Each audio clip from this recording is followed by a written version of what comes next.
Hello, David here with Northwest Outdoor Adventures, and this is the post-race podcast. I'm joined with my lovely girlfriend, Courtney. And this is episode... 11? 11? I think it's 11. Maybe 12? Don't know. No, I think it's 11. Maybe it is 12. I don't know. We should have probably looked that up before we started this. Too late now. So we're past episode 10. And this episode is about the Yakima Skyline 50K. Actually, the full race name is Yakima Skyline Rim. I did the 25K. She did the 25K. I signed up for the 50K. And so I'll just quickly read the course overview from the website. So this race is put on by Rain Shadow Running, a company local to the Pacific Northwest, I believe. They put on some cool races, and I really like them. So, yeah, go ahead and support them. Go to their website, rainshadowrunning.com, and they got a bunch of cool races. So this is a direct quote from their website about this course. So the Yakima Skyline 50K, off to a good start. The Yakima Skyline 50K takes place outside Ellensburg, Washington, near the Umtumnum Creek Recreation Area on Canyon Road. On the eastern side of the Cascade Mountains, this out and back course is located in a beautiful high desert, rain shadow region of the area. The race is exposed, hot, and dry. And with nearly 10,000 feet, that's right, 10,000 goddamn feet of elevation gain, it's a tough 50K that some have described feels more like a 50-miler, which I can attest to. Well, we'll talk about that more later. Maybe I can't. Expect stunning views of the canyon and of the Yakima River below, as well as views of Mount Rainier and the Cascades off in the distance, if the clouds permit, which they kind of did that day. There are quad-burning climbs, screaming downhills, and rolling ridge lines along the fields of along the fields of wildflowers. God. Who knew reading was so hard? So anyways, okay, that's their description. In general, basically this course is hard. I mean, I'd probably say on paper, at least, it's the most difficult 50K I've seen, at least in Washington, and probably Oregon as well, that I've seen.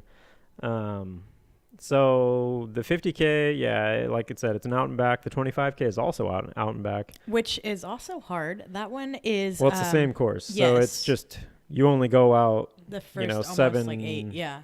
Whatever it is, 7 and 7.75. Yeah.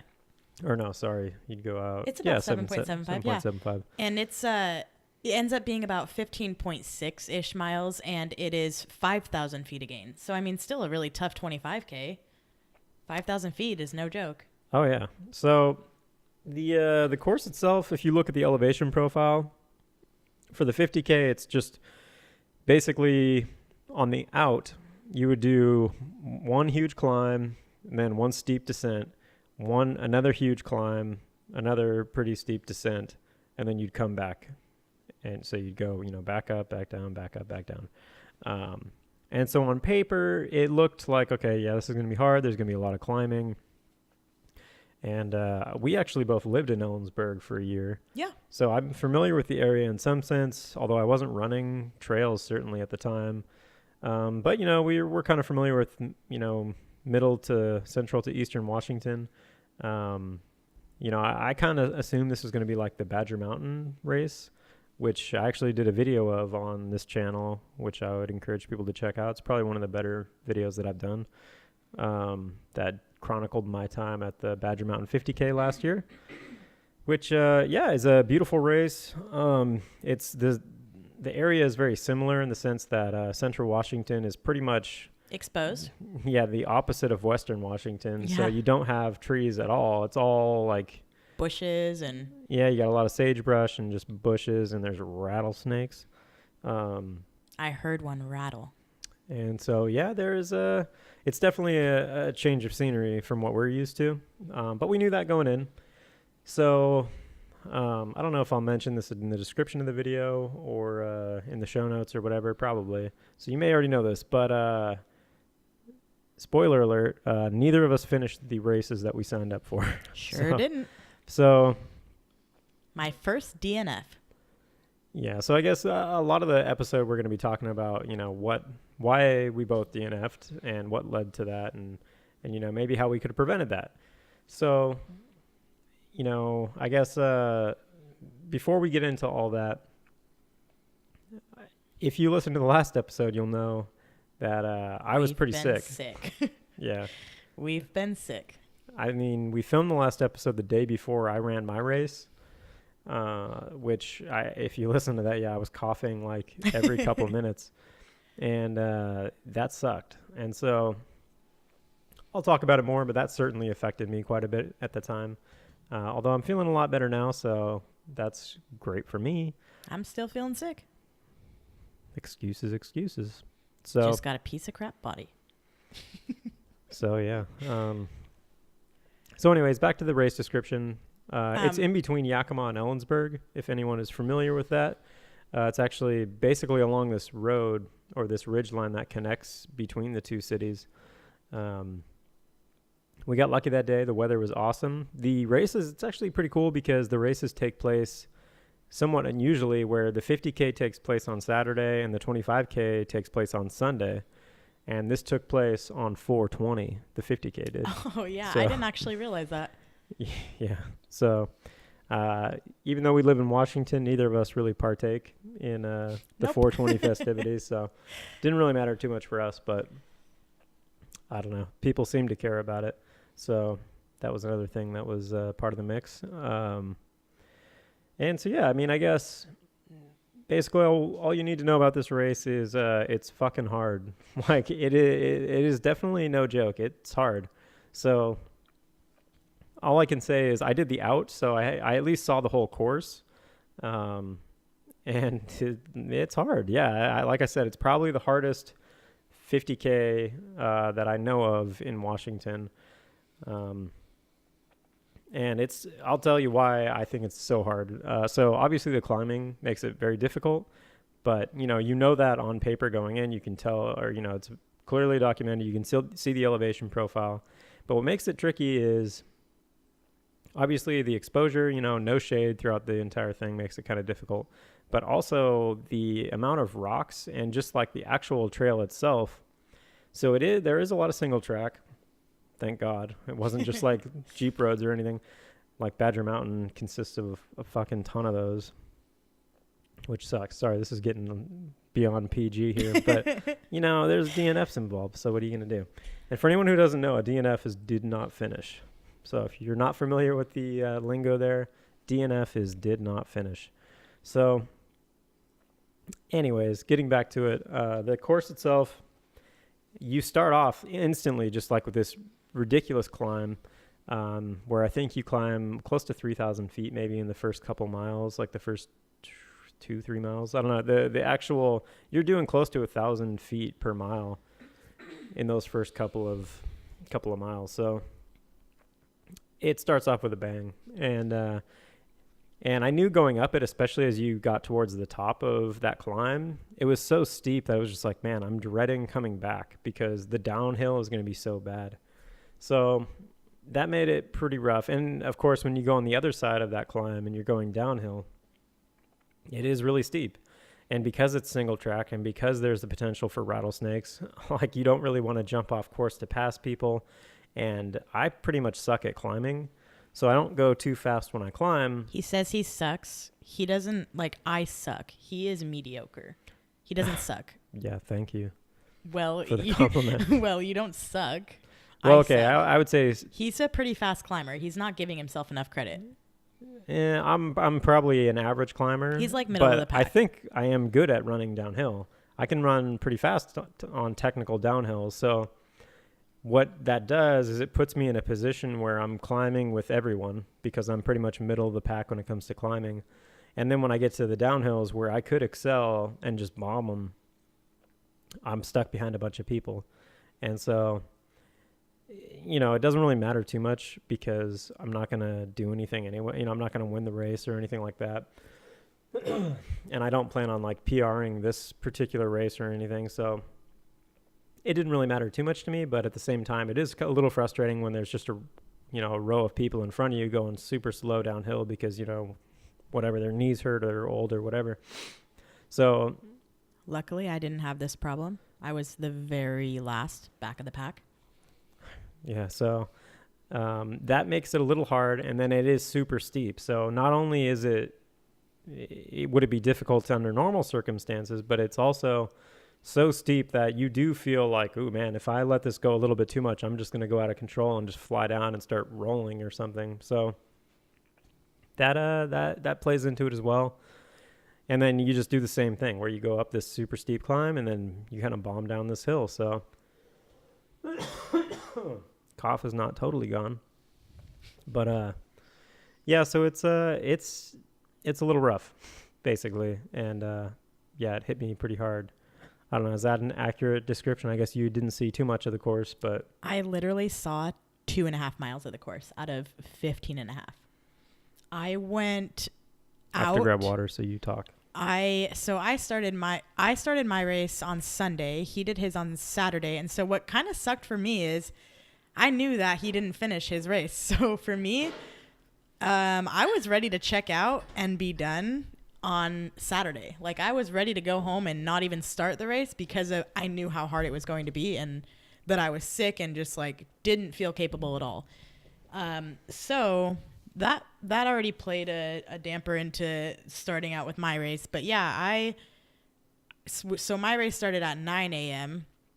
and I actually woke up really happy, super positive, started the race. Well, we're kind of all over the place here, so let's not jump into the race quite yet.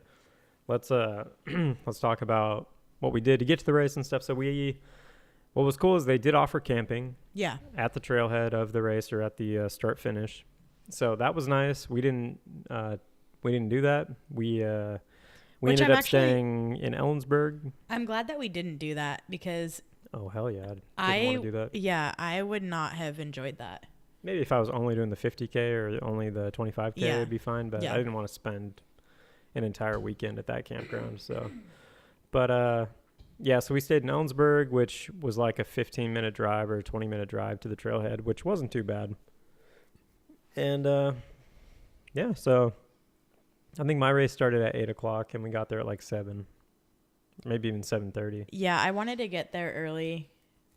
I don't think it really mattered for his day, but I wanted to get there early. So I think we might have got there at like 8 o'clock on Sunday, or maybe like, I don't know, 8:15 or something. But yeah, and then you couldn't pick up your bib. You had to pick up your bib the day of. So that was my reasoning for wanting to get there a little earlier was I just get paranoid having to set up everything and like put your bib on and like use the bathroom and make sure you're prepared. I'd rather just have like 30 minutes of like chill, like sit down time. So I was really happy that we got there a little early because I was able to sit for about, I don't know, 10 or so minutes and get all the jitters out and feel a little better. But I don't know if David really needed to do any of that. I mean, he picked his packet up, but that was about it. Yeah, I don't give a shit. It's weird because I would say, maybe we'll probably talk about it more later, but I mean, I'm not too nervous when I run races just because I'm not stressed about cutoffs and I'm not stressed about performance. It's just like, I know that I'm just kind of out there to do it. And especially a race like this where it's just like kind of a comfortable distance, or so I thought. So, yeah. Yeah, I wish I wasn't stressed about cutoffs, but that seems to be my problem every time. So for me, it's really scary doing these like crazy, challenging runs because it does scare me, like because I'm pretty much always back of the pack or like if not very last, because like I said, I'm a terrible climber. I don't do it enough, so that's my problem. But yeah, so I was definitely stressed out, and for good reason. Yeah, the only thing that I was kind of worried about was what to wear because the weather was like, I wasn't sure. Like, so for anyone who hasn't been to Central Washington or Eastern Washington, it's windy. It can be really windy, yeah. So, and when the temperatures were saying, it could be in the 50s or whatever, it's like, oh man, it might be a little cold, especially with the wind. So, and if it's cloudy, then it can get real chilly. So I ended up probably dressing way too warm for what I needed to, but yeah. And then I actually was worried that I was going to be too hot, which did tend to be a problem. He's dying. I wore just shorts and some just like compression Nike shorts and then just a t-shirt. I was debating on bringing the Brooks over hoodie that I happen to wear for like every race, but I decided not to because I knew I'd be probably really hot, and it was a good idea that I did not bring that because it was toasty. Yeah. What did we eat? We had, I don't think I actually had anything. Oh, yes, I did. I had oatmeal the morning of. I went down to the lobby of our hotel, and I got some oatmeal with brown sugar and almonds, and it was wonderful. And then David had a Pop-Tart the morning of his race. Pop-Tart and a Rockstar. Yes, with a Rockstar, which I think he has every race. And I think It he is only a staple. eats one of them. Did you eat both? I usually don't even eat a full one for some reason. It's just like I'll eat a couple bites or at the most one of the two in the package. Always strawberry though. Yeah, he only ever eats strawberry, Yeah. which is not great. But yeah, and then what was your training beforehand? None really? Because we were sick. No, I mean my training was pretty good overall until I got sick. So the sickness fucked me over for sure. But Yeah. before that, I was actually running pretty well. I think, and we talked about it on that last episode. But yeah, up until that sickness, I was like mid-30s per week, which is a little lower than I want to be. But at least I was building up to a comfortable base. Like I was doing, which hopefully I'll get back to now. Well, maybe not this weekend or next weekend, but I was at the point where I was doing 2 long runs on the weekend back to back, which I've found for me really works well for the longer. It helps me prepare for longer races better. So as an example, I was going to Capitol Forest, kind of my local favorite spot to go run because it's close and easy. And I was doing this one loop that's about 13 miles and it's got about like 1,600 feet of climbing. And I just did that clockwise on Saturday and then counterclockwise on Sunday. So I would do that back to back. And I was feeling strong, like even after finishing those. And then Mondays are usually my off days. And so I did that, I think 2 weeks in a row with like some supplemental mileage in there during the week on the road. So I mean, overall I was doing pretty good and I'm kind of back to that now. So hopefully this sickness, which apparently I'm not rid of because I keep coughing. I tried to tell you we're still sick. Yeah, I can hear it at night when you're sleeping. Like you're like coughing in the middle of the night, stuffy nose. And I am like sort of the flu same or way. whatever it's been has been gnarly. And I seem to like keep waking up with a really sore throat, but then after like 9 o'clock, it's gone. And then the runny nose happens to be like all day. Yeah, I need some CBD oil. Some CBD oils, and I need more green powders, special green drinks. It is funny because I bought these green powders. They are terrible. Did you try one? Yeah. I like almost threw up at work. Okay, well, I'll just say what it is because I don't give a shit. So I bought this powder called Athletic Greens because I was just marketed it heavily, and I was like, well, my diet from a nutritional standpoint is very poor, and I do take multivitamins usually, although I'm out of them right now. So I was like, yeah, it'd probably be beneficial for me to supplement, with this stuff. So. And I normally like these kind of things. Like I get like a Frappuccino from Starbucks, which is literally just matcha or like green powder. And I can have like veggies all the time. Definitely different than this. But anyways. I mean, yeah, but like he doesn't eat vegetables at all. So, I mean, this is why he needed this. But I mean, I can eat vegetables and I'm fine. This drink was disgusting. It is. Well, that's the thing is it's marketed as like a good tasting, green powder drink. And it is not good. The aftertaste is so horrible. It's like truly wretched. That's when I almost threw up. I don't even know what to describe it as. Well, here's the thing is it costs like $100 for a pack of 30. 30 for 30 of them. servings. And it's literally just you fill it up in 8 to 10 ounces of water. And it's so grainy and shitty. Like you have to mix it up. Oh, it was terrible. It was so gross. Yeah, it was really bad. It is really bad. And I'm trying to drink it still because I feel like, well, I spent $100 on it. Do you feel any different? That's what I was going to say is what's funny is the first day I drank it is when I got sick. Oh my God. So I got sick right after that and I hadn't drank it since, and then I started drinking it again this week. But and he's sick again. Well, I have not gotten better yet. I mean, he was better for like a week, and then we like somehow got something again. What do you mean better for a week? I haven't been better. I think you were a little better. I mean, I'm the same. I'm better now than I have been since we raced. Well, yeah. You were terrible when we raced. So anyways, yeah, I bought some green powder shit that was really expensive and tastes really bad, and I shouldn't have. But you live and you learn, so. Yeah. Anyways, getting back on track here. So Training. yeah, I mean, I already explained my training. I was doing pretty good, 35, like in between 30 and 40 miles a week is where I was at for the most part until I got sick. And I was about the same. I honestly can't even really remember my training because I got sick basically 2 days after my birthday, which was March 29th that I got sick, and really haven't felt great since.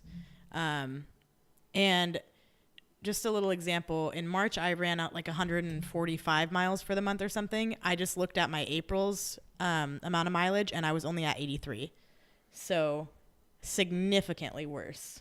Yeah, for April, I just hit 100 miles yesterday. Yeah. Well, whatever.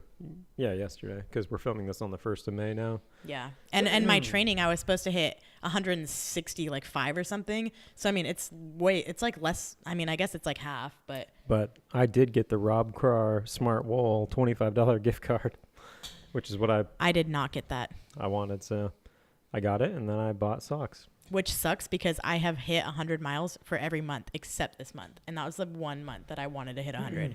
Yeah, I mean, unfortunately for me, I should be clocking 200 to 300 miles a month right now, at least kind of where I wanted to be. So I'm quite a bit behind, and yeah, there's no substitute for. And now we have all our crazy miles, ass races. I mean, I don't have crazy ass races. Yeah, Tiger Claw is my crazy ass race, and that is literally 4 days from now, which. That sucks. And then I have a 50K and he has insane races. So it's really a bummer that we got sick. Yeah. But what can you do? Pretty much nothing. So, I mean, that's pretty much lead up to the race. I guess we'll just jump into the race itself. So I used a drop bag. Or at least I plan to use a drop bag. So my normal gear stuff. So because this is the first ultra that I've done. Since it's 100. Well, yeah, this would only be the second ultra that I've done on this show. Oh, yeah. On this podcast. Yeah. I guess I did Squamish, but I DNF'd that too. So I don't have a good track record apparently on this. So anyways, I changed it up a little bit from what I would normally do or bring for a race because this is a longer distance. So when I get into that marathon or over, I like to bring some liquid nutrition. So my plan going in or my strategy going in for nutrition was to rely heavily on that. And so what I was doing was 2 scoops of Tailwind, which was 200 calories. Basically, I had a bottle of it with me on the start, and then I filled up because there's an aid station at mile 5. That's 7 just and a water. half. So 5 is just water.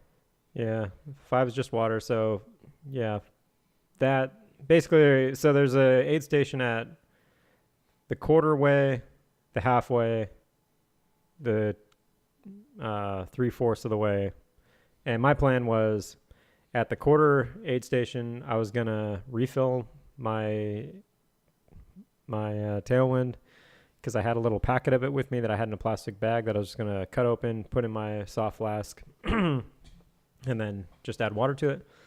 And then in the halfway mark, so at the 15.5 mile mark, I had my drop bag, which had a pre-filled soft flask in it that just didn't have liquid in it yet. It just had the powder. And then I was going to do the same thing where I'd fill that back up at the 3/4 mark. So that was the plan. And so that would have given me whatever that is, 2 times 4. So 800 calories. throughout the course of the race just from the tailwind, which to me, that's going to probably be fine for me for a race like that. Plus, I would eat some stuff at the aid stations, like some oranges and whatever looked good. So that was the plan. Now, as far as the actual race, it was going pretty good from the start. I planned to take it really easy because I knew the beginning was going to be difficult with the big climb. So I took it really easy. I was probably in the back half of the pack, or, like kind of the middle-ish back of the pack. And I was just chilling. I actually was near some other people from Olympia. And this girl with her dog who was racing, and her dog was, I think the dog actually dropped at the halfway mark, but that was actually the only dog I saw on the 50K. And we were just kind of hanging back and like saying how people were going out too fast. Like we were all criticizing everyone else that was just like trying to pass people and climbing uphill and shit. So taking it easy. Von Fan. He got corrected. Who knows? I don't know how to pronounce the last name now. Because I swear, like on other podcasts, I swear to God, like Candace, I swear I called her Van. Anyways, Von Fan. Don't say Van. It's not Van. Well, I know it's not Van anymore because she did correct me. But yeah, I was like, oh, because she passed me as we were climbing up. And I'm like, whoa, it's Van. And she's like, it's Vaughn. I'm like, oh, shit, sorry. And so I did run into her. Got to say hi, kind of. And funny story that we'll talk about here in a bit. But I ran into her again at the Capitol Peak 50 miler. She ran that. So I didn't know this. Nope, that's a fresh story coming in hot. So anyways, the first climb actually was fine, and I felt great. Great is probably not the right word to use, but I felt better than I expected to once I got to the top. And really, I felt good all the way. Obviously the downhill, I felt fine. I got my my aid at that halfway or the quarterway mark, and then the next climb I knew was going to be the tough part. And it was. And so that second climb, I started to cough really bad. And it just kept like, I couldn't catch my breath because I would cough a bunch, but I'd still be climbing. And then it would like spike my heart rate. And I would just be like out of breath and be like, God damn it. But I didn't want to stop because you are in like kind of this tight single track a lot of the time. And I say it's tight single track, even though there's like exposed open areas everywhere. But you don't really want to be like cutting around the trail because, again, there's snakes, potentially, and, you don't want to damage the trail either. So, yeah, that was just kind of frustrating because I kept coughing and I couldn't catch my breath and I wasn't climbing as fast as I wanted to at that point because my plan was like, okay, I'm going to take it easy until I get to the halfway mark, and then the back half of the race, I want to do a negative split that's a lot faster than the front half.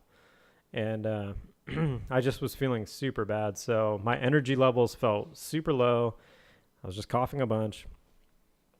The sun was also coming out. So like I said, I probably dressed too warm. I actually wore leggings and I had a long sleeve shirt on. And so probably dressed way too warm. And that was starting to affect me. And then I misunderstood.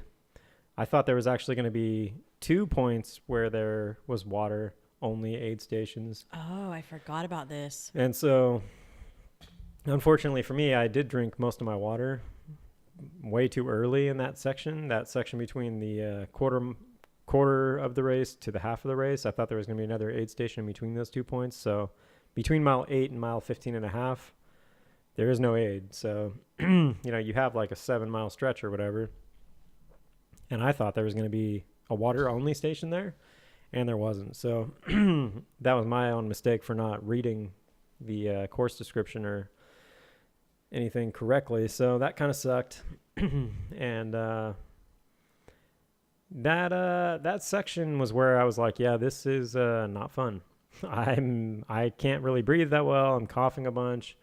This course is fucking hard. Like, it's tough when it's an out and back and you're just like, I know this is going to be a bitch to go back up. Like as you're coming down this steep ass incline, you're just like, man, this is just going to be a pain in the ass. And because it is an out and back, and because it is, like I mentioned, kind of that tight single track in a lot of areas, you are forced with, having to navigate all these other runners that are coming back at you.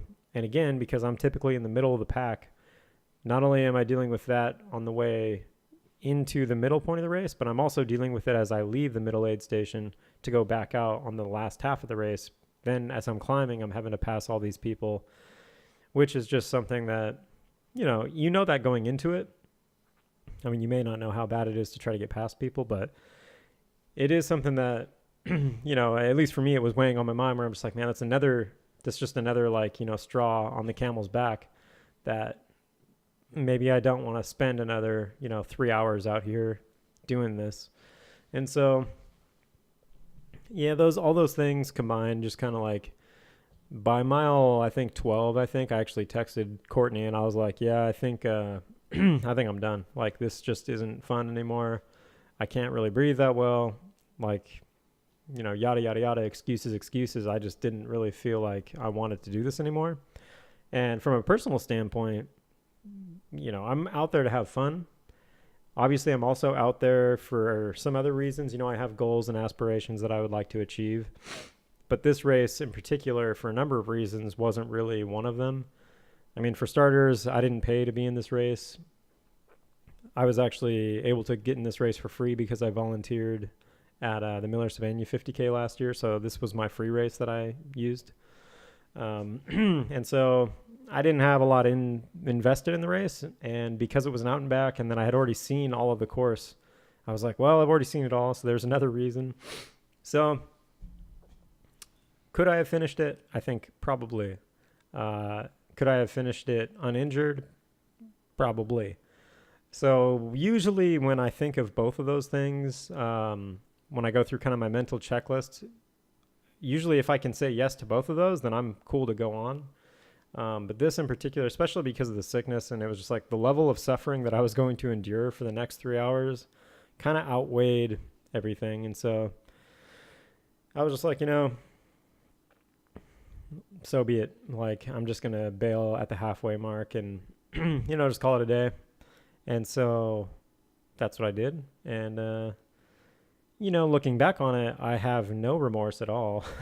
So Squamish definitely was different because, so I've only DNF'd twice now.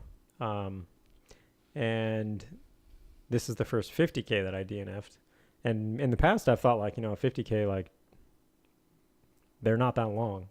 I mean, in the grand scheme of things, time-wise, it's not that long of time, so you might as well just gut it out. But anyways, obviously my views have changed on that a little bit. So yeah, this compared to my other DNF that I had, like at Squamish 50, that hit me a lot harder. This, however, I had no issues with mentally. I was just like, hell yeah, dude, I'm done. So I was way more stoked to not do it than I was the Squamish 50. The Squamish 50, I had to like talk myself into being okay with the idea. Whereas this, it was just like, there wasn't a fight in my head. It was just like, yeah, this is a good idea to stop this. So I did. And I feel fine about it at the moment. And this is like over a week out now. So I think I'll be okay. And yeah, I guess what I ended up doing was I dropped at that middle aid station, and they didn't want me to get picked up by Courtney because that aid station was actually really close to a road, so she could have just picked me up pretty easily.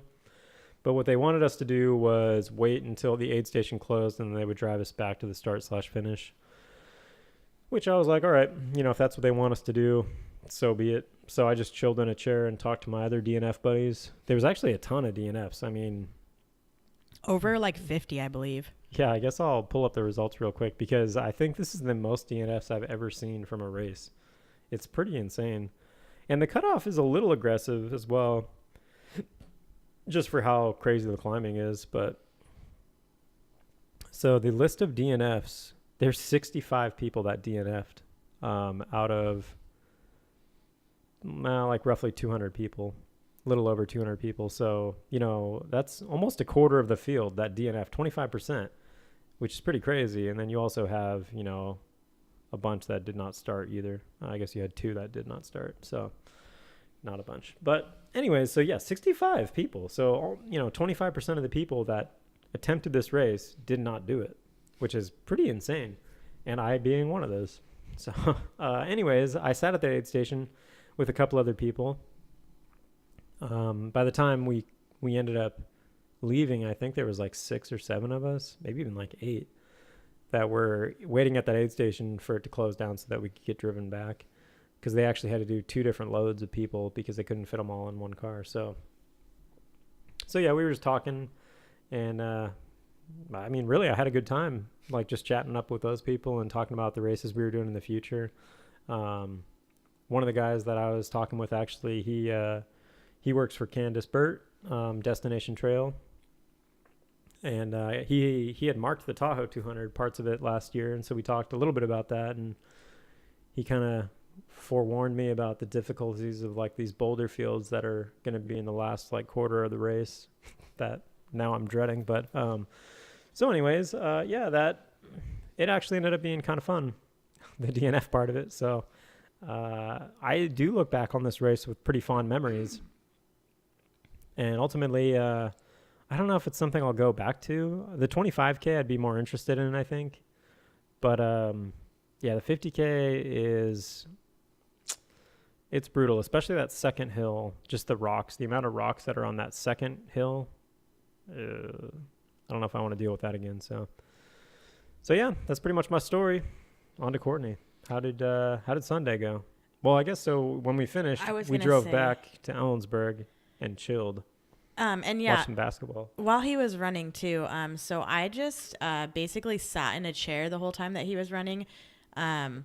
I tried to there was like a little stream area, and so I tried to like kind of walk around there a little bit, but it was kind of like private. Like people who were camping had their little alley to the, or I guess not alley, I don't know, like walkway to the little river, and so I didn't want to get in their area, so I just kind of sat in a lawn chair and read a book, and then just kind of waited around for him.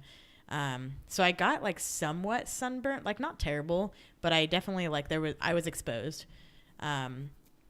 So as soon as he got done with when he first texted me saying that he didn't think that he was going to continue, my first thought was, well, let's go home. 'Cause for me, I didn't really want to do this race. Like I already knew it was going to be really hard, and I didn't really mind not starting it at all. And so jokingly, when he said that he was done it wasn't jokingly, but I guess moderately jokingly, when he was done and he said that he was getting a ride back, I said, all right, time to go home, ? And, yeah, when he got back to the car, I was really not wanting to start my race, but then I was like, why? Why do I not want to do it? Yeah, and to be fair, I mean, so we did already pay for 2 nights at the hotel too. Yeah. But that being, I mean, that's kind of a sunken cost fallacy there. So I wouldn't be opposed. If Courtney, I basically told Courtney, I'm like, look, this is your decision. If you want to leave, we can leave. If you want to stay and do this, we can do that too. Either is fine with me. So it's up to you. But I knew if I left, I would have been a little bit annoyed that I didn't start a race, or, just wondered what it would have been like, or how I would have felt. And I didn't want to have to deal with that. Because I think that would have been worse for me than having a DNF, just not even starting altogether. Because I've never done that either. So yeah, Sunday rolls around. And also I should add, I was in a really bad mood Saturday. And I keep saying this on every podcast. I should note, I think I know what my bad moods are from. I'm on birth control, and I feel like TMI, but that might be some reason as to why I have so many crazy mood swings, and why I've been somewhat angry at random times when I shouldn't be. But I happened to wake up really happy on Sunday, and also wake up right when my alarm went off and just feel great and not tired, refreshed, I had a good night of sleep and just ready to go, which does not ever happen to me. So I just felt good. I just felt ready. I felt this is going to be a hard day, but I can totally do this. And I already knew what I was going to wear. I set everything out, and I was prepared to be hot, but I mean, I guess somewhat comfortable in what I was wearing. And so I tried to warn her. Yeah, he did warn me. And I knew, just from like sitting out the day before, like I knew that it was going to be pretty warm, because I didn't feel very much wind. But so I started the race at 9 o'clock, and like I said, picked up my bib, had a little extra time to just kind of chill and calm my nerves. And I don't know why, but I had somewhat of the same feeling that I had when I started my 50K last year, Backcountry Rise. So when I started my 50K last year, I just wanted to cry. Like I just didn't feel good. Like I didn't feel good like I was sick. I just kind of knew like I wouldn't be able to do it, or like it was going to be really hard and like I might not be able to finish. And I hate feeling like that. Like having to chase cutoffs is the scariest thing. And so I had a feeling like this race is going to be the same. Like, I just don't feel comfortable. I know I was sick for a long time. Like, this is going to be fucking hard, and I'm not ready. And so I remember, like, David saying something like, all right, like, you're ready to go. Like, are you ready to do this, or something like that? And I just, like, inside, like, just instantly wanted to start crying. And I was just like, I'm not ready. Like, I don't want to do this. Like, I just don't feel good. Like, I don't want to do this.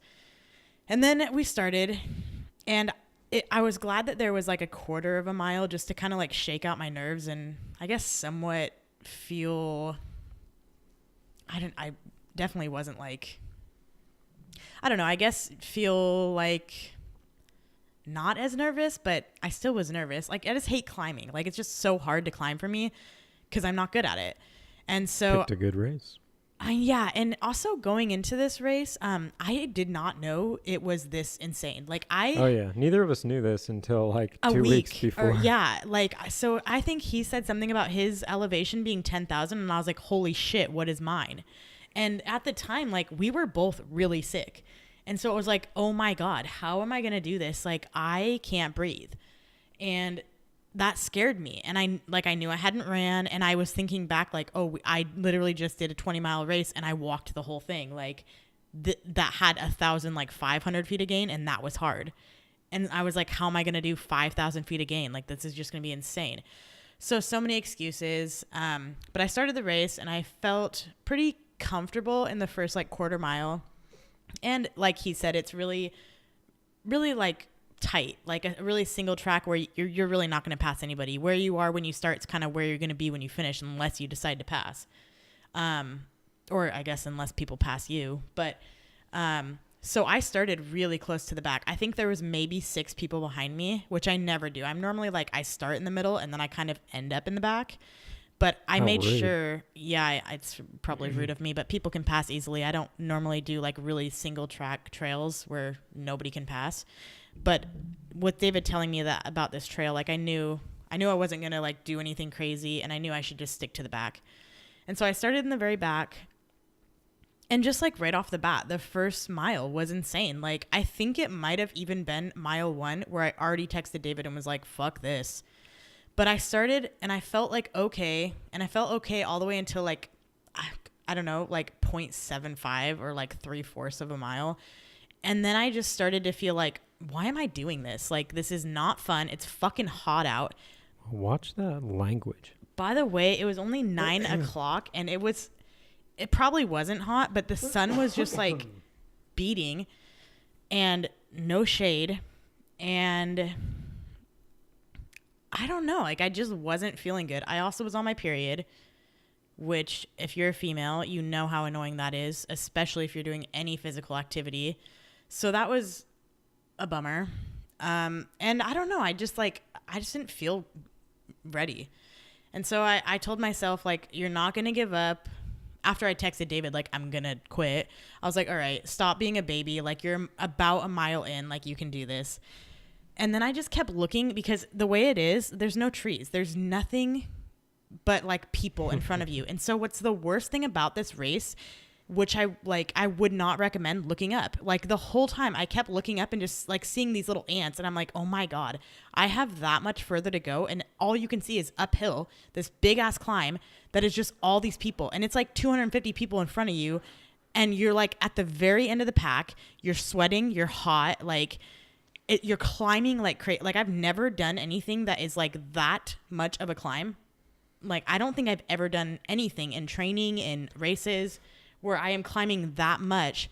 And I just was sick. And so I'm like, I can't do this. Like I'm just looking at all these people that are in front of me, and it's just like making me more and more pissed that I'm just so shitty that I can't catch up to these people, or like all these people are better than me and like I can't like perform. And it was like depressing to just see like all of these people like probably older than me, like worse shape than I am, and I just can't. I'm like the worst of the whole pack.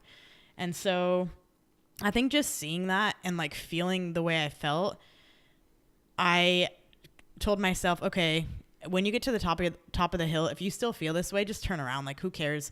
Just turn around and go back. And so what was the worst part of it all was, so I'm climbing. I realize I'm like the very dead last. And then the two people that are sweeping come up to me and they're like, are you doing okay? And at that point in my head, I'm literally like, okay, you're done. Like, you don't need to do this. And then I'm like, no, don't quit. Like, you can do this. Like, you're not going to get cut off. Like, just stick with it. No, you're done. Like, you don't need to do this. And then they come up to me and they're like, are you okay? And I'm like, God, I'm a piece of shit. Like, I literally can't do this. And somebody saying like, are you okay? Like, you're holding us up kind of a thing, when they're just walking, like casually walking, not breathing hard. Physically, they're fine. And I am like, I can't do this. And so I was kind of like, yeah, I'm checked out. Like, I don't think I'm going to do this anymore. I'm going to get to the top of the hill and I'm good. And they're like, are you sure? Like, you only have a couple more miles. And so I asked her to look at the overall, what is it called? The layout of the course, and just like tell me honestly, like how much more of a climb that I have until it's basically flat or downhill. And then like, honestly, if the next hill that we because mine was the same as David's. I mean, obviously not the same course or not the same race, but most of the whole same like quarter of the race or something like that. Yeah, you basically just went out to the first aid station. Yeah. And then came back, whereas I went out to that and then another 8.5 miles. So your out was only half of my out. Yeah. And so if that makes sense. The turnaround would have been 7.75 or something like that for me, instead of like 16 for David. And so I told myself, okay, do you really think you're going to be able to do that much more? So I didn't have like another climb in the out. Like, this was my climb. And then it was pretty much like crazy downhill, kind of a little bit of flat, turn around, and then do it all over again. And so I was kind of just like, why do I want to do this? Like, I don't want to do this. It's not fun. So I got to 2.5 miles. And at 2.5 miles, I was at 2,000 feet again. So for me, that's insane. Like, I was just like, I'm done. So I turned around, and what you were saying, you said the whole time you were climbing, you thought about going downhill. I was so focused on climbing and just hating it so much that I didn't even think about the downhills. Like, I wasn't even focused. All I was focused on was, I have to go back up another hill that's going to be this brutal, and I don't think I can do that. And not even like the distance didn't scare me. The downhills didn't scare me. Like, the thing that scared me was climbing. Like, I just wasn't ready. And I could feel my legs, like, just in that 2 miles, like, I could feel my legs, just like the muscles burning. Like, it burned so bad in 2 miles. And I was like, how can you, like, in 2 miles, you feel that? You still have like 14 miles. Like, you're not going to be able to do this.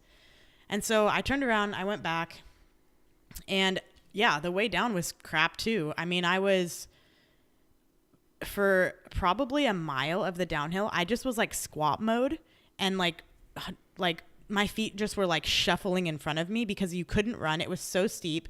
It was just like dirt or rocks. So your feet were just like sliding. There was no like controlling your body as to like where your feet were going to go. It was just like where your foot landed, it slid every time you took a step. So I was just squat mode the whole way down.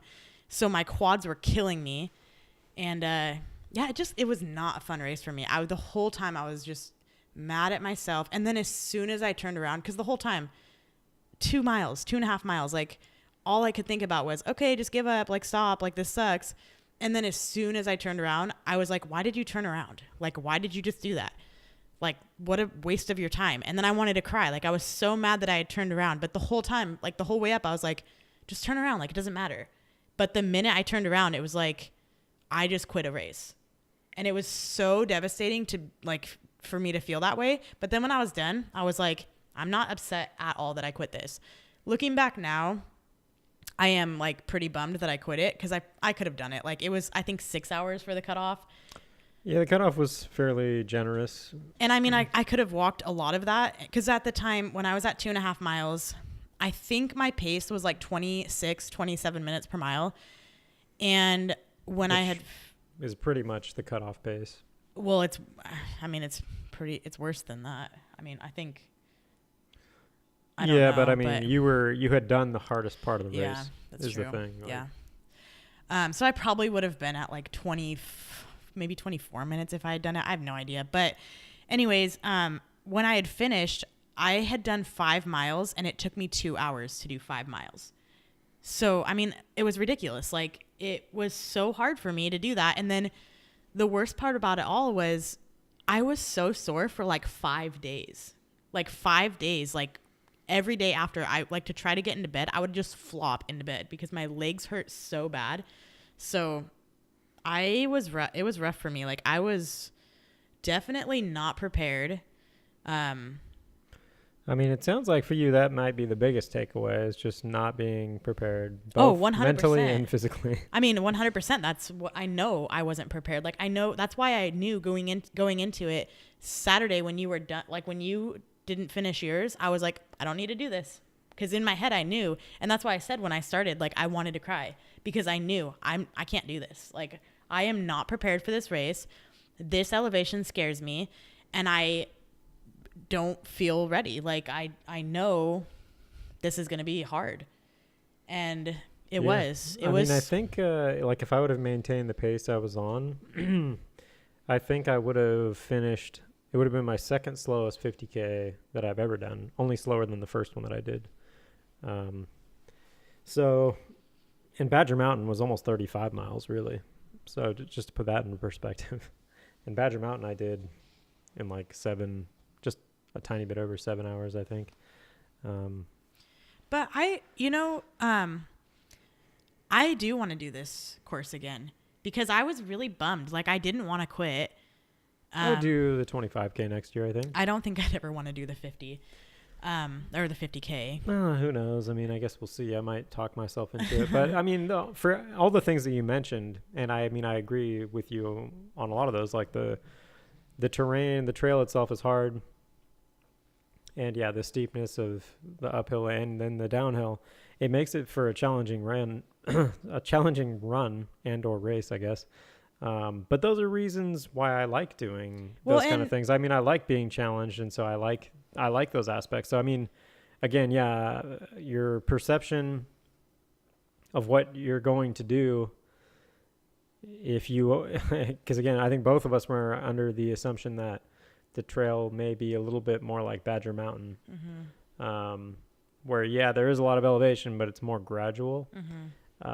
So that, yeah, I think tricked both of us a little bit. So knowing that now, I think, or if we had read any information, like we just didn't do our due diligence there. And yeah, sometimes it's nice. Ignorance can be bliss for those that are, new to a race or something like that. But I think in this case, on that day, it would have been nice for myself to know that. So, but you live and you learn. Well, and it's kind of a bummer too, because for me, DNFing, it's hard because I look back at like my training and I think like, had I felt good and had I still been training what I was training, I would have finished. And so it's kind of just a bummer because, or I can't say for sure I would have finished because I don't know, but I think I would have finished and I wouldn't have been like that scared to start or that feeling of like fear. And that's just a bummer. I just hate chasing cutoffs. Like it's not fun running when you know that you're not capable or you don't feel capable of doing a race. It's a scary feeling.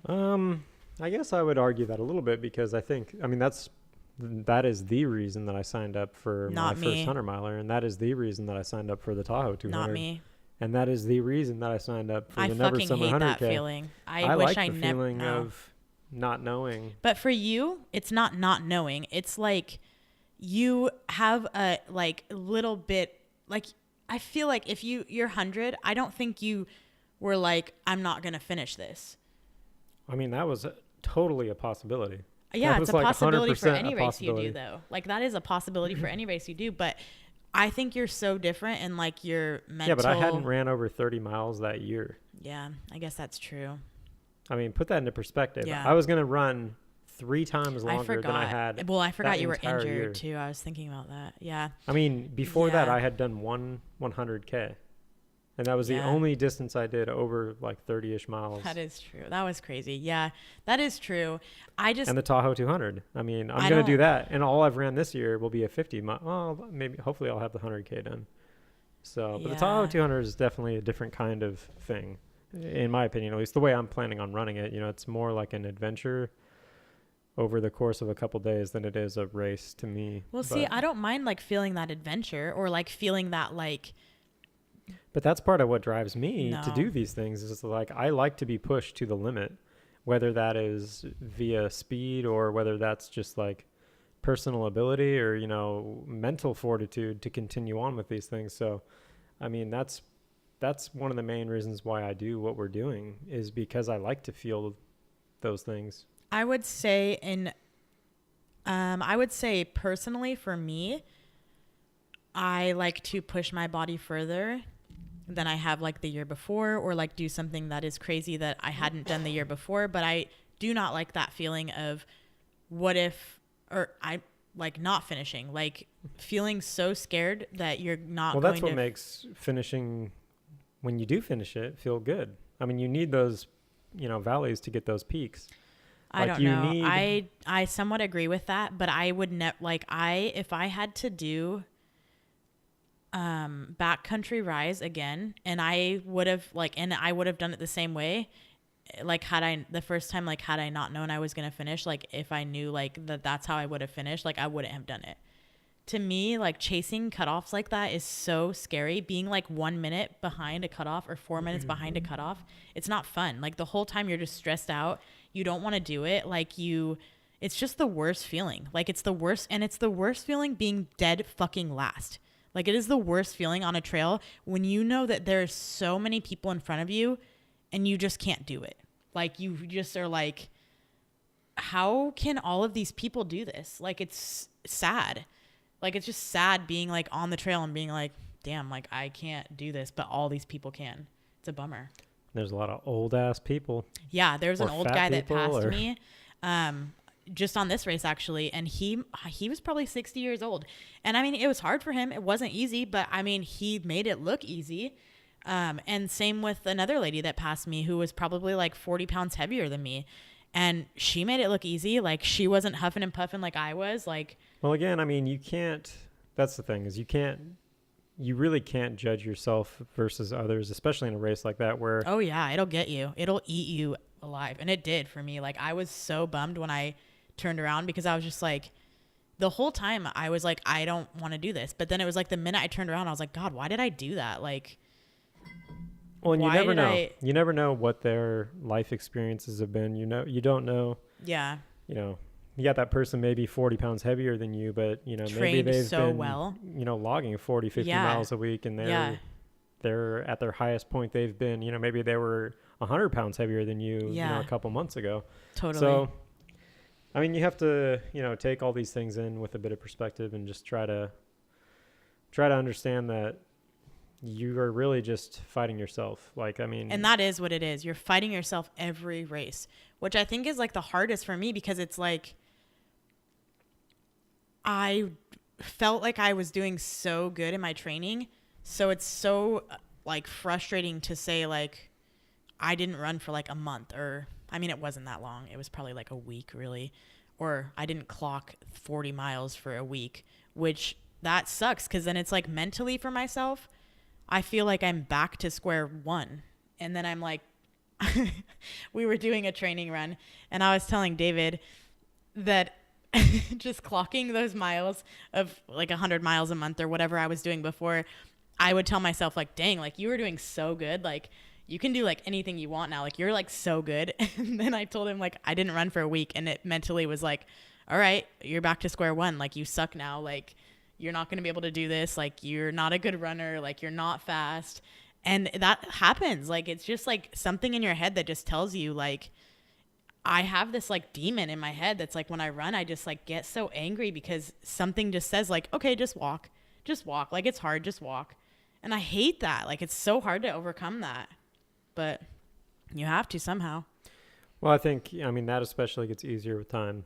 Like, especially when you're not in a regular routine for a while. Like, I mean, I know it probably took me, maybe even 3 to 5 months of like solid continuous running where I'm logging, 20 plus miles a week at that time before I felt like I was in a rhythm enough to where I could run and just kind of zone out and, almost meditate. And at the point now, I mean, I truly believe I do meditate as I run in some ways, at least. So I believe running can be a form of meditation, especially when you're out in the woods. But even when you're out, just like we live near a bike path called the Western Chehalis Trail, and I mean logging miles on that, where it's just like you can basically just go autopilot. Yeah. And you just are on like this flat bike path for miles and miles. So I think there will come a time for you or anyone who's training and running where you can get in that mode. I believe anyone is capable of doing it. It just really does take getting over those first couple months. Well, and I think what is a bummer, which is very real, is that like I think I was there. And that's what's like a big bummer is like I think that in March I really was there. Like I was like, yeah, but one week off is not going to take you out of it. It wasn't like it was just like mentally. The problem I was though sick is, and I you didn't have get that back one into bad it. week. Yeah, and that's then what happened. You make excuses, and that Yes. 1 week turns into that's what a week and a happened. half, which then turns into 3 weeks. Exactly. And maybe you get 1 or 2 runs in here and there, but you're like, oh well, I haven't ran in a while, so now I need to recover. That's how I was. It's definitely easy to fall into that. And then it was just like the mental game, and for me, the training was going so well the beginning of the year because I was so excited to put those stickers on, and I didn't want to let myself have any days off because I wouldn't get a sticker. And looking at a calendar with no stickers wasn't going to make me happy. So for me, it was like I wanted to see the stickers, and in turn, that made me work. But I don't know, something about April, like I stopped caring about the stickers. I stopped caring about the runs, and it just like the sickness ate me up alive. Yeah. Well, and there's hard. other things too you can do to try and help with motivating yourself to run. I've found, like, I know for me personally, one thing that helps a lot is audiobooks. So almost every run I go on, I'm listening to an audiobook. And for me, I like fantasy novels, so I'll listen to fantasy novels while I'm running. And sometimes, I don't want to run at all. Like, I have no interest in running that day, but I have no reason not to run. Like, physically I should be able to, and, my training is telling me I should be running at that time. And so I can say, whatever, I want to go and get 8 miles, but I definitely don't want to do the effort to do that. But, I am in a chapter in the book that's very interesting. And so maybe I'll just go out there and I'll go really slow and just listen to the book. And then, we'll just see how it goes. And more often than not, when I do that, by like mile 3 or 4, I'm just engrossed in this book. And, now I'm logging my typical like pace for these miles. And then all of a sudden, I've got these 8 miles in, and, I was more interested in the book than the running itself. And so, like I said, it takes time to get to that point where I feel like you can kind of phase out or zone out while you're running, which can be dangerous on the trails. Don't get me wrong. Be aware of your surroundings and stuff. But, I do think that, whether it's listening to podcasts or audiobooks or whatever, or, even running with other people and just having a conversation, I think it does help for some people at least, to engage your mind in other activities while you're running. And that can, help you run when you otherwise may not be motivated to do so. So, like, I only listen to these books while I run. So I have a rule to myself where I don't listen outside of running, but the book is very interesting and I want to listen to it. So it's like, it does help motivate me a bit to do that. And it's the same thing with the treadmill. I only watch the show Vikings on the treadmill. So in the winter especially, I get caught up on Vikings. But yeah, so I guess, to start wrapping this up, I guess I think it'd probably be a good idea to at least kind of list, what do you think ultimately, you know, if you could just kind of bullet list what led to you DNFing and then what you could do to prevent that in the future. And again, DNF meaning did not finish. Yeah, for sure. For me, I wasn't trained. Like I wasn't ready. And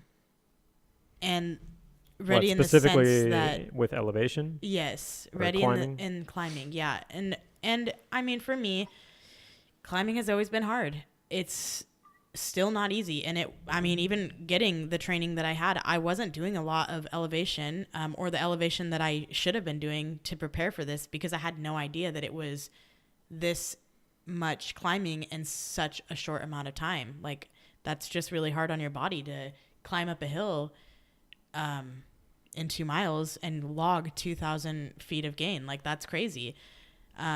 So yeah, the climbing was hard. I could have probably done the distance. I mean, I hadn't done that much mileage running wise, in like 3 weeks or something. Well, I guess that's not true, because we did do 20 race. miles. Yeah. So I don't think that the, distance of the race was an issue for me. Like, I don't think that was my reasoning as to why I dropped.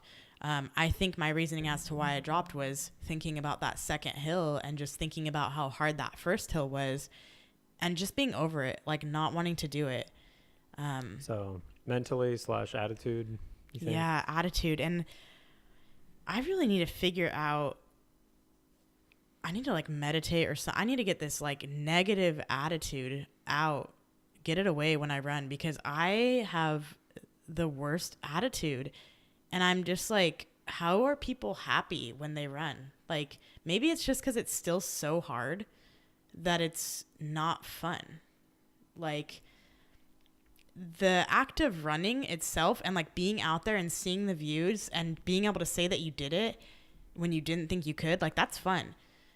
But when something's hard, it's so hard to just make your mind be like, oh, this is fun. Like, you're doing this thing for you and it's fun and it's challenging, but it's fun. For me, it's just like, I start to be like, why are you doing this? Like, you don't have to do this. And then it's like, once that happens, everything happens. And then it's just sad. I think that's an interesting point. And I've actually thought about making a video on that. Maybe we'll talk about that in a different episode, but just to briefly touch on it, I do think that our community, you know, quote unquote, suffers from kind of this, like, what's the best way to phrase it? I don't know, like a kind of a pseudo positivity or something around everything we do. Like, and I guess to rephrase that, it would be, and I think social media obviously has played a huge role in a lot of what I'm talking about, but there's just like this fake positivity that goes on in everything about the sport. And I'm not saying all of it's fake, but I feel like there is such a huge effort to kind of just put a smiling, happy face on everything about every run. Like, oh, I had this awesome run that was so great. You know, I went and saw these awesome views or whatever. And again, I know social media plays a big role in that and yada, yada, yada, but I still think that it is almost toxic in its own way. Now, I know it's strange to say that, but I feel like that's not the reality. And there are going to be races and runs and training runs and whatever where you're just having a shitty day and the weather sucks and whatever. And that's okay. That's part of it. Like, it's okay to be down and have a bad day.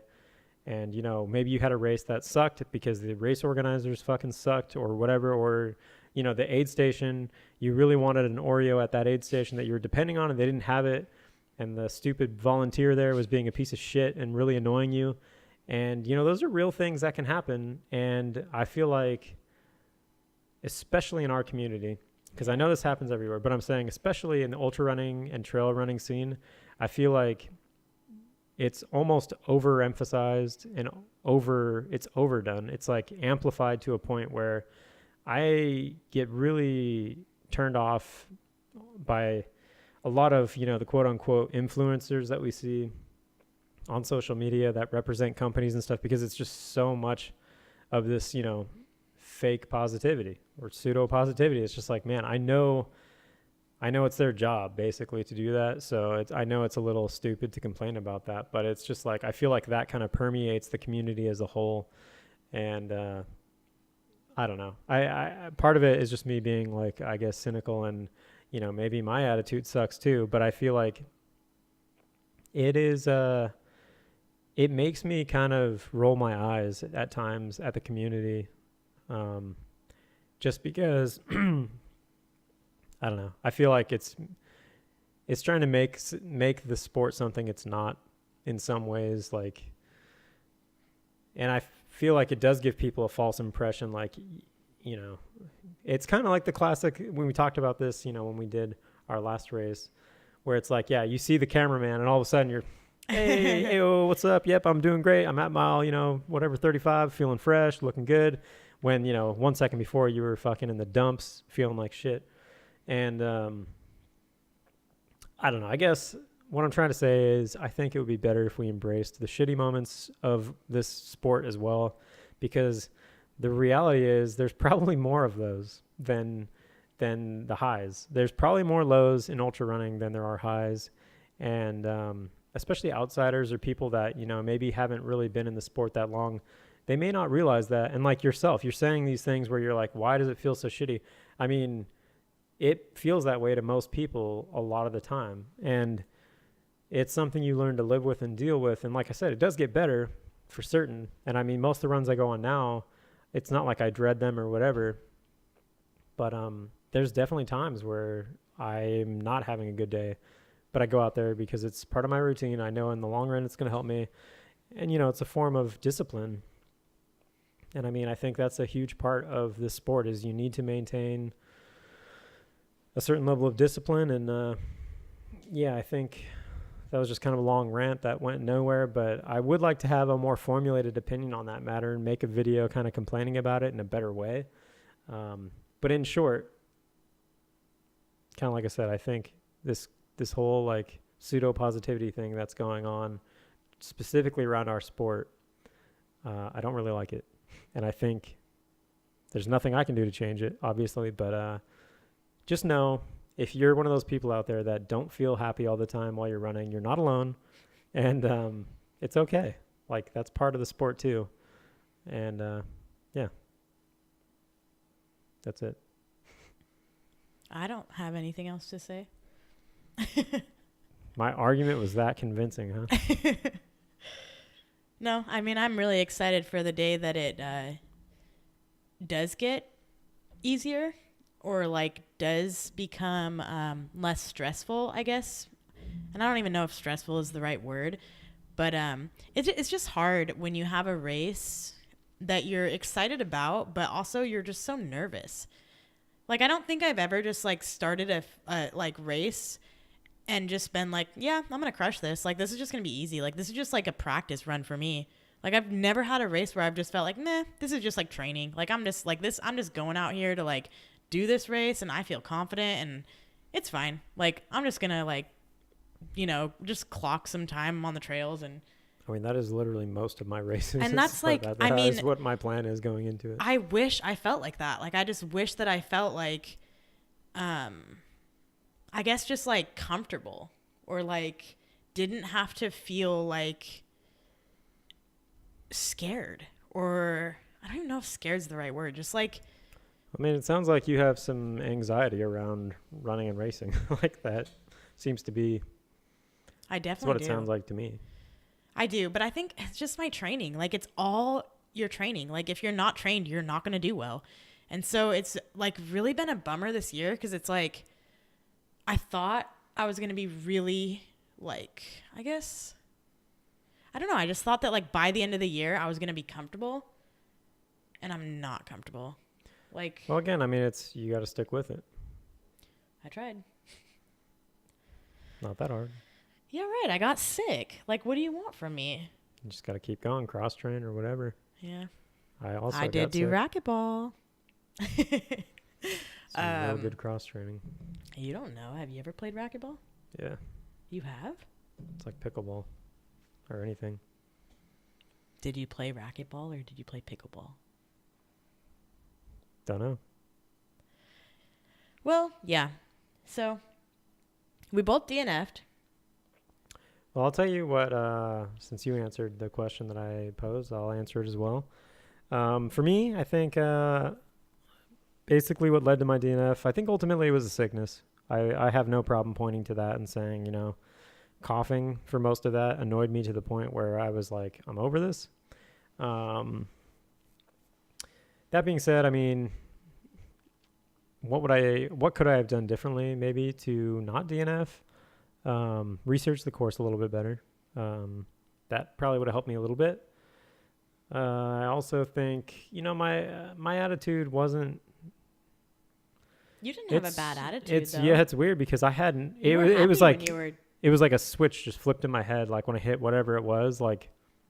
I'd say my attitude was worse than yours, and I didn't even run. Well, I don't.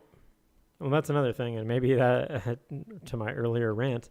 I don't show negativity around race days. Like I try to keep everything positive just to try to keep myself positive, you know, so I exude positivity on the outside, and I hope that makes me an overall more positive person during race day. So I try to keep things, you know, light and happy and positive. Which is how he is like every day. I mean, yeah, I try to use that in real life. I mean, I try to be a nice, happy, light, positive person for most of my life. I mean, I try to do that. But it doesn't always work. But, and I do that at my job. And then other than that, I'm not. Yeah. So I know that all too well. But no, I think, yeah, like I said, it was kind of like a switch in my head that just went off. And it was like the coughing. Like I said, there was just all these straws that added up. And yeah, one of them broke the camel's back. And all of a sudden I was like, yeah, I'm over this. So. And you guys heard, I mean, you can hear it now, but I mean, he had a coughing fest during this podcast. So. Yeah, the cough was annoying. Yeah. But again, I probably could have finished even with the cough. Like I said, I don't think it prevented me from finishing. I don't think it would have even impaired me further if I would have kept running. But the amount of suffering I was probably going to do just didn't seem worth it at the time. So that's why I'm not too bummed about this overall, because I think that had I not been sick, I probably would have finished it without too much of an issue. Yeah,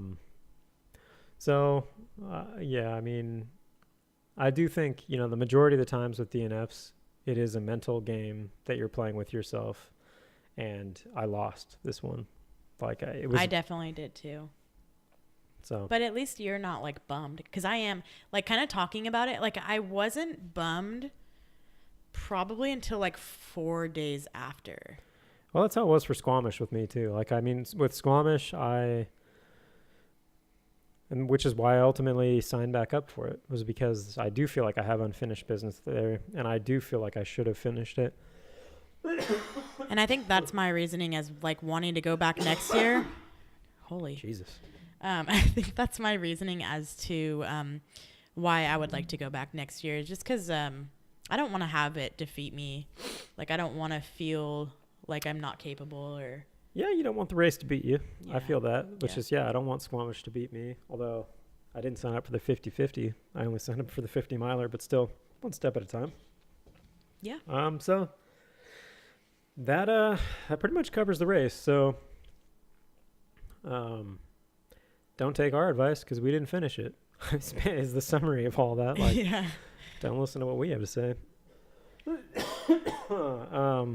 I guess next up, well, I guess I'll also touch. So I did I didn't actually run it. I volunteered at the Capitol Peak 50-miler. Oh, yeah, your story. Let's hear it. Yeah, I'll just kind of go over. So like I said, I volunteered there. It's put on by Ole Trail Runners. This happened last weekend, which was the 27th of April. Beautiful weather. I mean, perfect weather. It was a little windy. I guess that would be the only complaint. There was a little bit of a hailstorm, too. Well, not that day. So. Oh, was that the day after? I mean, it was just sunny the whole day. Are you sure? I was there, yeah. Somebody posted on Facebook saying that... Maybe at night or something, but not during the day. Okay. So anyways... Sorry? I volunteered there. I worked aid station 2 at, I think it's around mile 14 for the 50 milers with 2 new friends that I made, Andrea and Calvin. They were some very nice people, and both interesting lives they've led up to this point, it sounds like. So we hung out, ran the aid station. A lot of nice people came through. Everyone seemed to be in very good spirits, including Vaughn, who, both Andrea and Calvin called her Van, and she didn't correct them. Oh, so it's like, what the hell, dude? Gosh. Vaughn hates me, but I'm sure I'll see her again. She's probably doing all the other races that I'm doing too. But did you tell them that her name is Vaughn? I did tell them the story. I was like, dude, I actually I ran into her. So the event was really nice. At least the part that I was a part of. It's a cool race. The Ole Trail runners put on a lot of cool events. I think there's a few that happen throughout the year, like 5 to 8, maybe something like that. And one of the reasons why one of the reasons why I volunteered at this race is because I've been meaning to for the last couple of years, because this was the first trail race that I ever ran, was the 25K option for this. So I've been wanting to give back a bit to the old Ole Trail runners, and I'm going to try to get out and volunteer at all their races that I can, because, they're local. They do stuff for us in the Olympia area. And, it seemed like a bunch of nice people. So I was at work. Otherwise, I would have. Yeah, you weren't invited. Yeah. No. But, part of the reason why I did it and wanted to do it alone is because I'm actually... Oh, God, Jesus. Oh, my God. Lord help me. 1 second. As he takes a drink of water that is empty. Yeah, pretty much. I have very few friends. I'm very introverted overall, and I hate social events. Which is the exact opposite of me.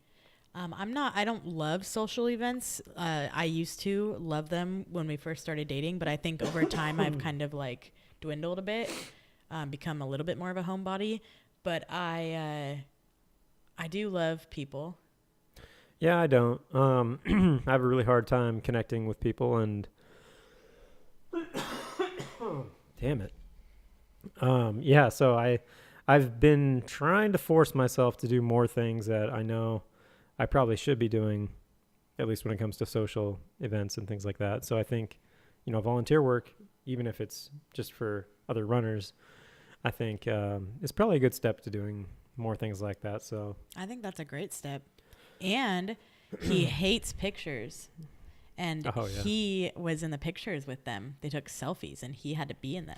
Yeah, oddly enough, for somebody who we don't even have like any pictures together, like hardly any. We've been together 13 years. We maybe have 10 pictures together in those 13 years. So he hates pictures. Yeah.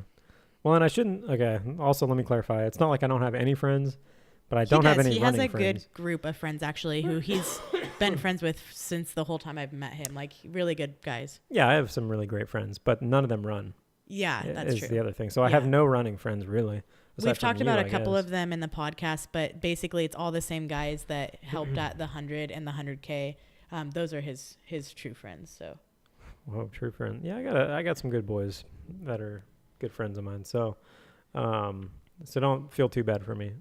but no, from a running aspect, I don't really know anyone in running that I'm too good of friends with. So to be fair though, I don't either. Like, I don't have any friends that run, and I don't have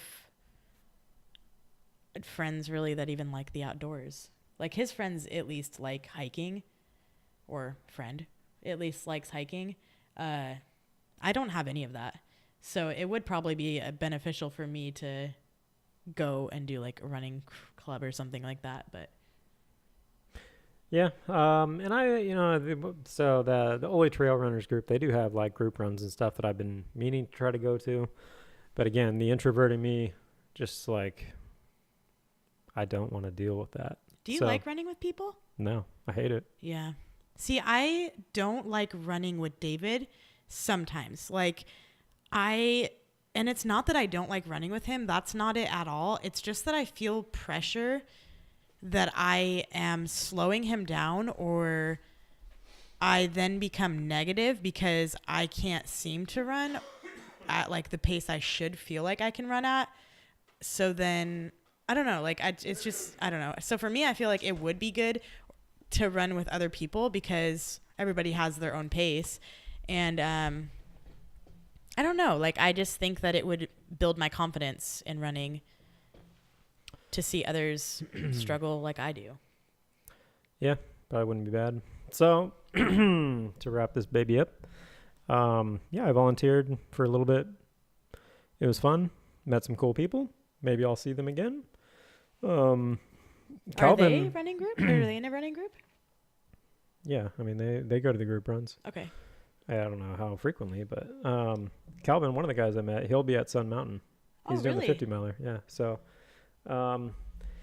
which brings me to the next thing. Yeah, we got some races coming up. So we're getting on almost an hour and a half for this episode so far. This is a long one. Sorry, guys. Well, sorry for giving you free shit. Boo-hoo. I doubt anyone listens this far anyway. So if you do, drop me a secret line that tells me that you've listened to it this far. You have to tell them what to say in the comments. I don't give a shit. I already know nobody's going to listen to this far. So maybe our kids in the distant future will look back and be like, man, my parents were fucking retarded. That means we're going to have kids, guys. Actually, you can't say that word. I redact that. Anyways, the important business of what's next. So it is, what is today? It Thursday? Will be. Wednesday? Today is the 1st of May, and it is a Wednesday. Okay, yeah, so we have Tiger Claw. On Saturday. The old Ginger Runner, his race is happening this Saturday. 8,000 feet again, 22 miles, 3 loops. You can choose your course that you want to start with, and each loop is different. So you can do your loops any way you'd like. I'll tell you what I think we should do. Red loop first. Is the biggest loop first. Red loop. And then the middle loop, and then the small loop. You're going to run it with me? I don't know if you should. I don't know. We'll see what happens. Yeah. But I think that's what I will do, with or without you. I'm going to do the big loop first, then medium loop, then small loop. I think that's a good idea. I bet everyone is thinking that. Probably. It's probably what everyone wants to do. But wonder if I will do big loop, small loop, medium loop. It is a cool. So, yeah, I mean, so far it looks promising. I'll tell you what I'm worried about is the amount of people. The amount of people, for because sure. Because those trails are crowded as And aren't they single? Like skinny?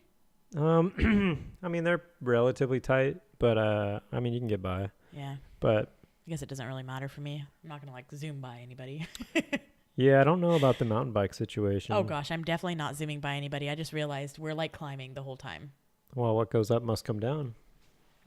Maybe it's a steep down and I'll... Well, yeah. And then there's going to be some steep down. So, yeah, it's going to be an interesting race. That's going to be a true doozy. I need to research that one more. I definitely need to... I'm going into it blind. I don't give a shit. I'm not going into it blind. If I go into it blind, I'm going to be so terrified. I can't go into this one blind. I am not going to know a damn thing, and I'm going to go in there. I'm going to tell him everything after I read it. I'm going to be getting first place overall. No, I did hear there you do get prizes. Each they're doing raffles or something too. Well, the winner of each loop, or the winner of each climb. So the fastest climb. Whoever climbs, the red section the fastest or the whatever, they get some prize. I forget what it is. That's cool. They have this organized really well. They really do. It's going to be a fun, unique race. I am just a little bit scared. Well, and to be fair, it is the first race that they're organizing. So I'm giving them some leeway either way. Even if things do go a little shitty, it's the first race. So if you're running a race the first time that it's being put on, there's going to be give them a little bit of a break. Couple of hiccups. Yeah, there's always going to be some hiccups. So I'm expecting that. But that'll be the next episode is the Tiger Claw review. Yeah. So that'll be hopefully we'll be back, and hopefully both of us will finish. Yeah. For starters. Hopefully no more DNFs this year. But goddamn, that 50 miler is coming up fast. Sun Mountain. So yeah, the week after that. So I guess stepping back, Tiger Claw next week, or this weekend. May Tiger 4th. Claw this weekend, 22 miles, Issaquah, Washington. And then Sun Mountain the week after, 50 miles. For me, Courtney's going to be chilling. Helping. Well, What the hell are you going to do? I'm going to get your gear ready, and I'm going to, like, help you out at aid stations, and No, you're not. I can't. I don't think so. I don't know. 50 miles, and I can't see you one time. I honestly have no idea. I haven't even looked at this. I have no Why idea what the are we elevation going into profile. everything's so blind? 'Cause This the is Tahoe not 200. good. Oh my god. The only races that I've even considered putting any mental effort into Well, I'm not is going to help him, guys. I'm just going to chill for 50 miles. Never Summer, 100K, and Tahoe. Those are the Okay. two big boys. Okay. I'm not saying I'm not fucked, because this is not looking good for me right now. But anyways, it takes place in Winthrop. I think technically Twisp, Washington, but Which I've never been to. Winthrop is super dope. I'm excited. So we get to spend the weekend there. And he got a super cool cabin. Oh yeah, I blew some dough, blew some money. You know, we should really do an episode at the end of the year that looks at the entirety of the year and how much money I spent. Yes, I was going to say money we spent. Because the amount of money, like races, swag. Yeah. oh yeah, races, hotels, travel. I mean, Yeah. Jesus Christ. Gas. Tahoe 200 alone. I know I've complained about it before, but whatever it is, like $1,200 some shit. I mean, Jesus Christ. Yeah. And that's just that is That's just the to race. be in the race. Yeah. Not to. Well, that's not even the tracker. Is that the tracker? I thought you said $40 I think for that the is with tracker. the tracker. Oh, It's okay. like just under $1,300 That's maybe. crazy. Yeah, that's crazy. It is Plus crazy. like camping and yeah, that's crazy. Thank God we both have income and we have no kids, No kids. which allows me to spend my money frivolously. Well, we have on 2 cats, stupid things, which like are our this. kids, but And I have no other hobbies, me either. so I pretty much just spend money on running stuff. Yeah. Or races itself. So, anyways, yeah, starting to ramble on there. Well, I guess this whole episode has been rambling on. Yeah. What do you Yeah. have? What's your next race? So After Tiger Claw. Y East 50K. You're doing the 50K? Yeah. I signed up for the 50K. Why do you think I'm so bummed out? I'm You literally better so start running. duh. Like, why do you think I've been so bummed? Shit, did I sign up for the Yes, you signed up for the 50K or the 50K. 50 miler? No, 50K. Hmm. So yes, we were both doing the 50K. And that is all I have this year. Oh no, that's not true. We do have something else in yeah. October that is last one standing, just like a little like kind of fun Lastest, not fastest. or that's actually what it's called, sorry. But it is, yeah, last man standing Yeah. type event. Like Big's Backyard 4 Ultra. mile? What is the I don't actually It's a little over remember. 4 miles. And then it's like if you finish in an hour, you know, you have like the time to kind of hang out or whatever, and then you do that again and again and again. Every hour on the hour, you got to go. Yeah. And I will be winning that. So my I'm goal calling is it to now. just do maybe like 3-4 loops of that. I'll do 1,000 miles. I don't give a shit. I'll win. My God. But yeah, that's all I have. Which I mean, I am definitely bummed about like this ending of the year because I was so determined to have a really good year, and it's not looking like it's gonna be the best. But I can make it. I can make it better. You got 6 weeks. 6 weeks is not enough time to train for a damn 50K.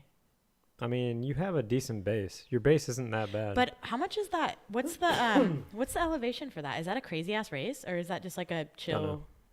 You don't know? Damn, how I do we don't know not know anything. anything? Because I'm not worried about it.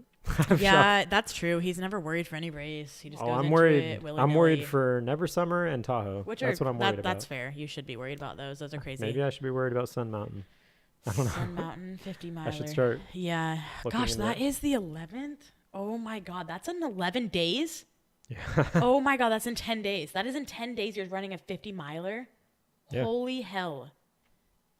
Oh my God. We'll see Things what are happens. coming up really freaking fast. Yep. This is going to be scary for you. Yep. Well, let's close Okay, this out. guys. Well, Get to bed. That's all we've got. Races are talked about. We're good. Yeah. Well, I guess that's it. The next episode, like we said, will be Tiger Claw, hopefully in a week. Yeah. Or maybe more if we're lazy pieces of shit like this week. It's only been a week. I'm not going to put this up till Friday. 2 weeks. It's been 2 weeks. Yeah. All right. Well, thanks for watching, guys. Yep, we appreciate it. And we'll see you in the next episode. Yeah. All right. Bye. See ya.